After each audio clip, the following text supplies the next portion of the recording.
Hello, hi guys! Magandang hapon sa inyong lahat.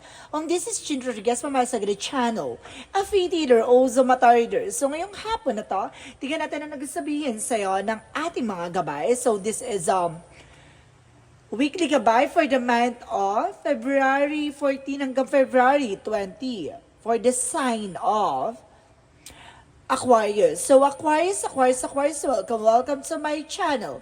Ano kayang messages, advices ng spirit guides ang ating masasaga for today's video? Kanino naman kayang energy o kaganapan sa buhay ng mga Aquarius ang ating mahahagilap? So guys, this reading is a general reading lamang. Hindi lahat makaka-resonate. Kunin lamang po makaka-relate sa inyo and comment down below kung kaninong energy ang ating nasagot. And of course, don't forget to like and subscribe my channel and hit notification bell for more videos updated. Kasi maraming salamat po sa mga walang sawang pagsuporta sa aking channel, lalo na hindi nag-skip ng ads na way pagpalain kayo ng Just Megapal. Siksik-liglig na gumapo ang biyay manubalik sa inyo. And of course, guys, maraming salamat sa nag-share ng aking videos sa namang uri ng social media platforms. Maraming salamat po. Umpisa na natin ang laban for the sign of Aquarius. Angel Spirit Messages, give me an information. Ano kaya gusto sabihin sa iyo ng ating mga baraha? Angel Spirit, ano kayang gusto sabihin sa ating mga kapatid na Aquarius? So there's the Knight of Swords. So there's an information na kumbaga nagkakaroon ka ng sleepless night or anxieties or either kumbaga nahihirapan ka sa pagtulog, no? Kumbaga nagkakaroon din ng overthinking na dahil sa mga eksena mo. No? So let's see, ano kaya ang eksena mo na yan? Kung bakit ka na-stress? Or something, bakit ka hindi makatulog? Or nagkakaroon ka ng anxieties? And of course, or some of you, there's an insomnia na. No? And of course, there's a Queen of Swords. So there's a bigger picture. So ibig sabihin, dito tignan mo kasi yung magiging possibilities, no? Kumbaga yung siguro yung tinitignan mo lagi yung, kumbaga nagiging aggressive ka sa mga plano mo, no? Gusto mo agad-agad matupad o gusto mo agad-agad magawa. So, ayun yung kumbaga nag-aano sa'yo kaya hindi ka makatulog kasi kahit na natutulog ka, yung diwa mo gising na gising kasi marami kang gustong gawin. And of course, there's the Six of Swords, transition, makakalis ka na sa situation, no? Kumbaga, unti-unti na kumbaga mababago or magkakaroon ng pagbabago ang eksena mo. So, let's see. Additional messages? So, there's the Hangman. So, some of you guys, nagkakaroon ng delays or something, cancellations sa mga nangyayari sa'yo. Kumbaga, sinasabi na baguhin mo yung perspective, baguhin mo yung mindset, baguhin mo yung sistema mo. So, let's see. Additional messages. So, there's the World card. So, there's a travel. So, some of you guys, no, kumbaga, nagkakaroon ng delay sa travel. Or either guys, kumbaga, magkaka-travel ka talaga. Pero sinasabi dito na kailangan mong kumalma. No? So let's see. Additional messages. So there's the Fool card, a leaf of faith. So there's a new beginning coming in for you. May mga bagong simula dito at bagong eksena. Sinasabi sa'yo dito, kumbaga, gamay-gamay lang. No? Tuloy-tuloy lang yung eksena mo. And of course, there's a step by step. Basta dumadaan ka sa tamang proseso, go for it. And of course, there's the Queen of Cups, so magkakaroon ka na ng healing. Na unti-unti ka na maliliwanag, kaya pala, kasi ganito, ganyan, no? Kumbaga, lagi kasi ako nag-iisip or lagi kasi akong, diba, kung baga gusto ko lagi kasi agad-agad, ganito, kaya pala ganito. Kasi kaya, kumbaga, nagkakaroon ka ng realization na ngayon. So, let's see what is the Queen of Swords. What is the Queen of Swords? And of course, there is an Empress card, the revert. So, magkakaroon ka na ng revert. Or something new, no? Or something, a love offer with the Taurus. So, may nakikita ko Taurus dito, guys, ha? So, there's a possible na may kinalaman ka sa Taurus. Or some of you guys, no, cross-watcher out there, no, kumbaga nanonood ka nitong sa person mo. So, there's a possible na ikaw to, na kumbaga, kaya ka nagkakaroon ng anxieties, ganito, ganyan, that because of overthinking or being paranoid. So, there's the Knight of Pentacles. So, there's a blossoming abundance. So, unti-unti na matutupad yung mga pangarap mo. Unti-unti ka pa nagkakaroon ng investment or something bloom, no? Pagdating sa negosyo mo. So, let's see what is the Hangman. So, there's the Magician. So, the guys, there's a represent na, kumbaga, unti-unti mo na makukuha yung mga bagay-bagay. So, kailangan mo lang baguhin yung mindset. And kung sa perspective mo, kumbaga may mga bagay siguro dyan na nagkakos, kaya nagkakaroon ka ng complication about sa iniisip mo or sa ginagawa mo. No? So, let's see, what is the word card? So, there's the Seven of Swords. So, there's a snake in it. So, cheating, lying on you. So, there's a person na maging maingat ka, baka ma-scam ka. Pagdating na, kumbaga, baka yung employer mo or something, kumbaga ma-scam ka, mag-ingat ha kung mangingibabansa ka. Kailangan, hindi ka pwede yung, kumbaga, shortcut, hindi pwedeng ganon. Kumbaga, or takas-takas, walang ganon eksena. Kumbaga, magdadala sa'yo ng kapahamakan yan. Because there's the Knight of Swords, because the Queen of Cups. So, there's the Page of Wands. So, there's a good news. Magkakaroon ka na magandang balita dito. No? Itong balita na to magdadala sa iyo ng healing in all aspects. So let's see what is the Queen of Swords. There was the Empress card. So there's the Three of Wands. So there's a waiting for a result, a waiting for a ship. May mga bagay na hihintayin mo. Now there's a travel either. So may mga bagay dito na kailangan mong kumalma and maging mahinahon. And because there's a Nine of Pentacles, so there's a security. I-secure mo yung sarili mo, no? Huwag ka masyadong pala desisyon para na sa ganun, kumbaga hindi ka mahirapan sa situation. So let's see, what is the Hangman and the Magician? And of course, there's the Hierophant. And of course, there's a Queen of Pentacles. So, being practicality and lesson learned. Matuto ka na, no? Kumbaga, see, kumbaga, there's an information na para there's a pattern, no? Kumbaga, may mga pagdadaanan ka or may mga bagay na kailangan mong gawin, no? Matuto ka sa mga bagay-bagay. Kumbaga, walang nagtatagumpay sa mga nag-shortcut, no? Yon. Yung parang nagmamadali, no? And of course, there's an information with the Three of Wands, Six of Wands. So, there's a victory and success. So, magkakaroon ka ng victory dito sa eksena mo, no? Magdadala na ng celebration with the Four of Wands. Is a celebration, homecoming, or something na magdadala sa'yo ng success, no? So, let's see what is the outcome. Ang pinaka-outcome for you is the Justice card. So, there's a karma.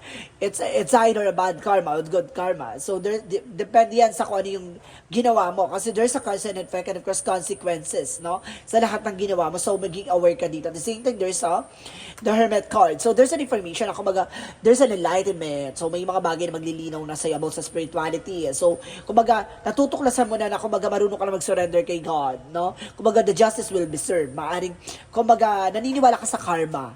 So, kumbaga, alam mo na, kumbaga, lahat ng mga nangyayari sa atin ay, kumbaga, ano magiging actions or of course, ginagawa mo, movement sa mga buhay mo. So, yun lahat ng yun may kaakibat na consequences. So, let's see. Additional messages for career.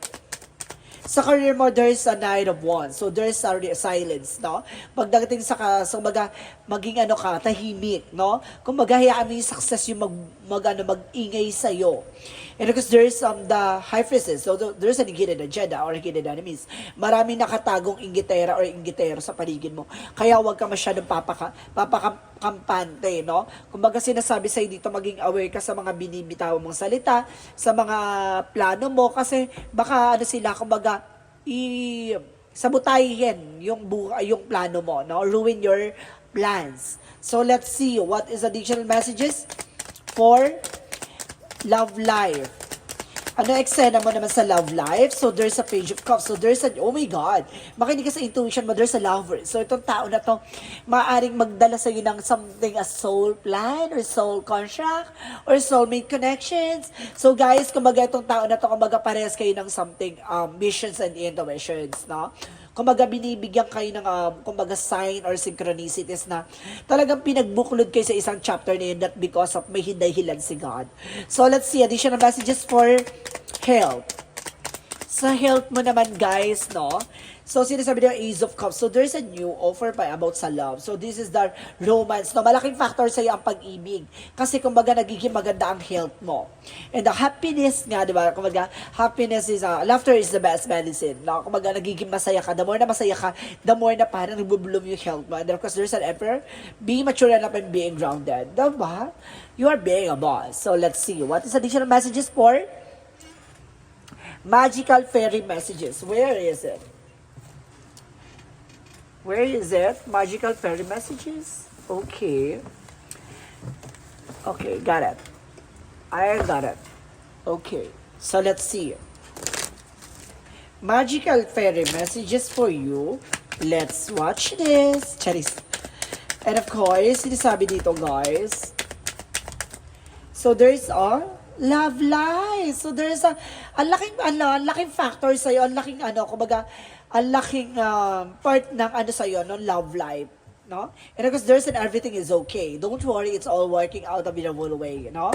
Magiging maganda eksena mo daw dito, no? Kumbaga, kalma ka lang. So, ibig sabihin, the more na in love ka, the more na maganda ang eksena pagdating sa career mo. Ganon.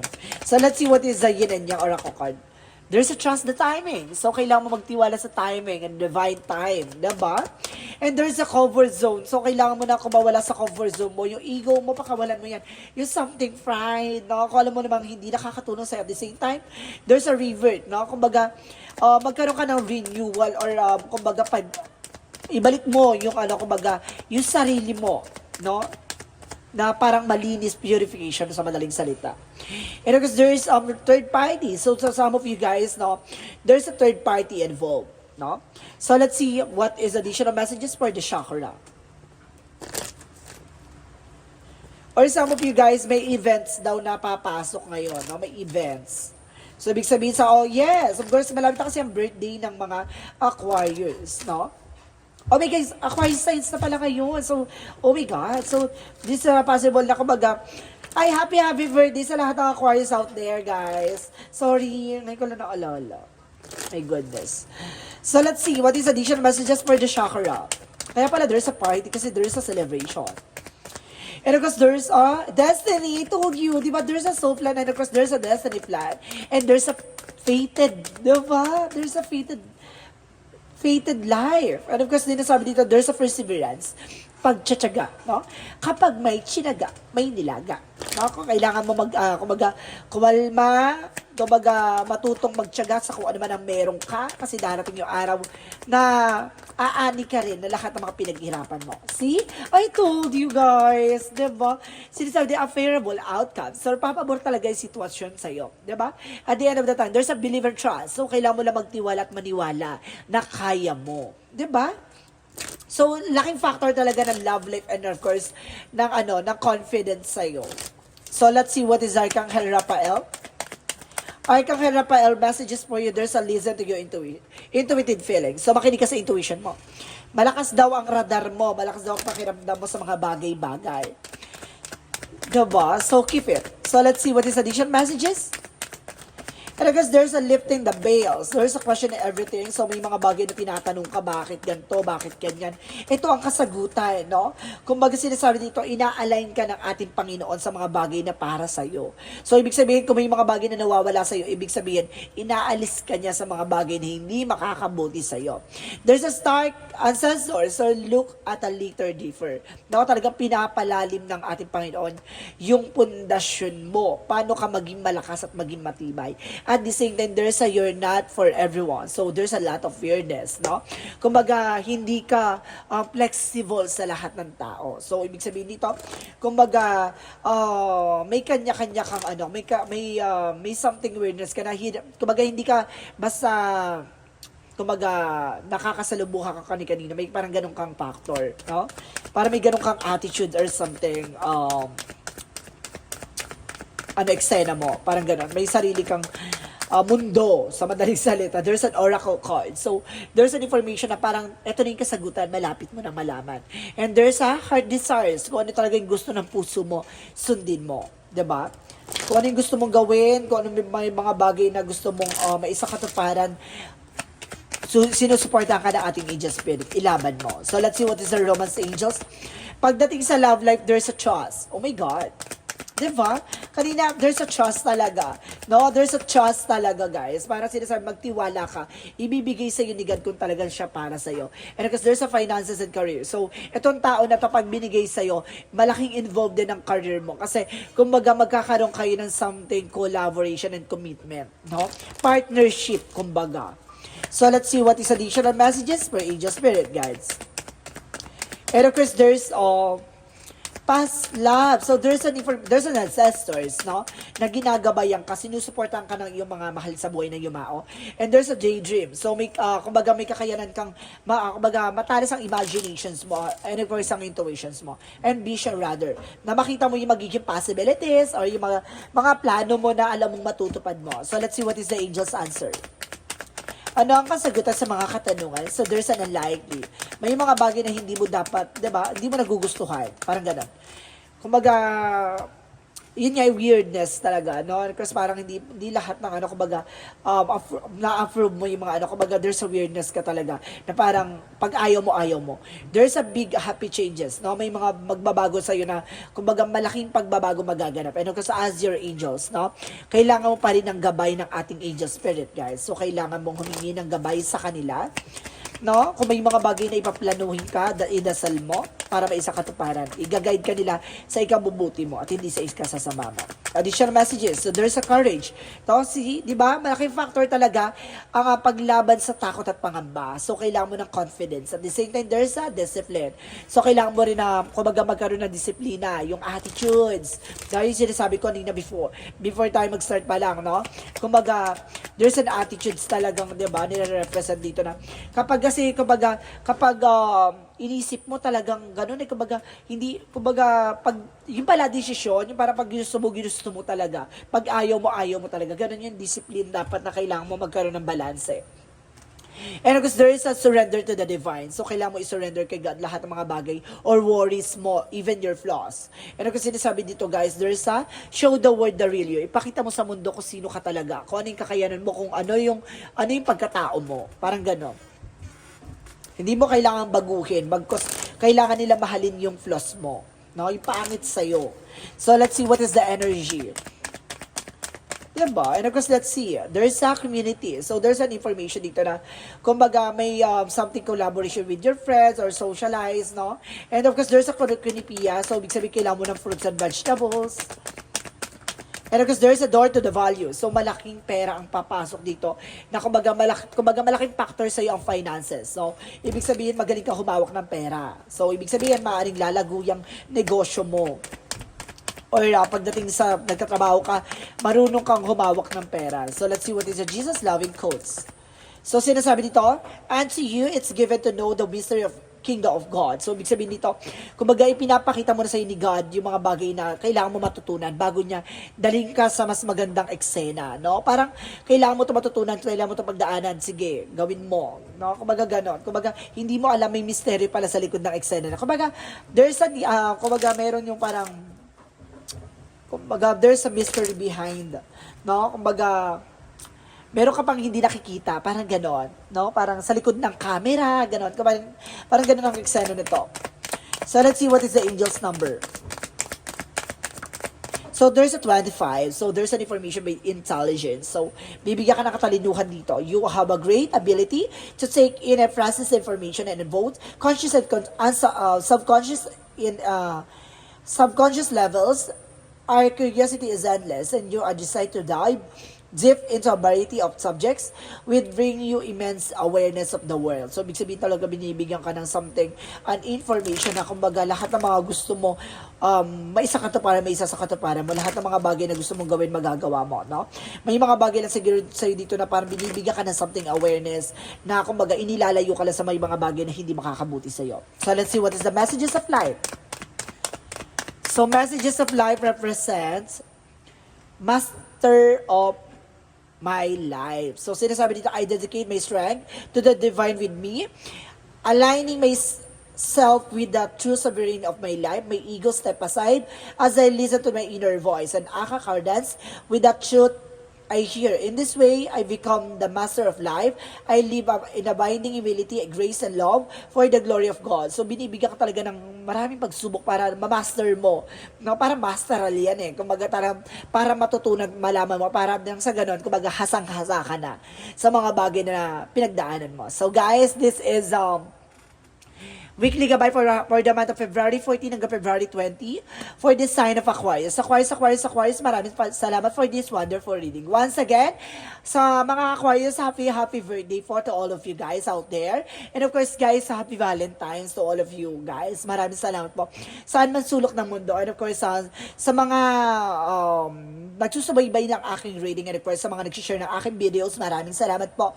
And of course, sa mga hindi nag-skip ng ads na way pagpalay kayo ng ating Diyos na may kapalit po sa ating mga gabay. Siksik digdig na guumapaw na biyay manubalik sa inyo. And of course, guys, this reading is a general reading lamang. Hindi lahat makaka-resonate. Kunin lamang po makaka-relate sa inyo and comment down below kung kaninong energy ang ating nasagap. Maraming salamat guys and see you in the next video. Bye-bye and babush!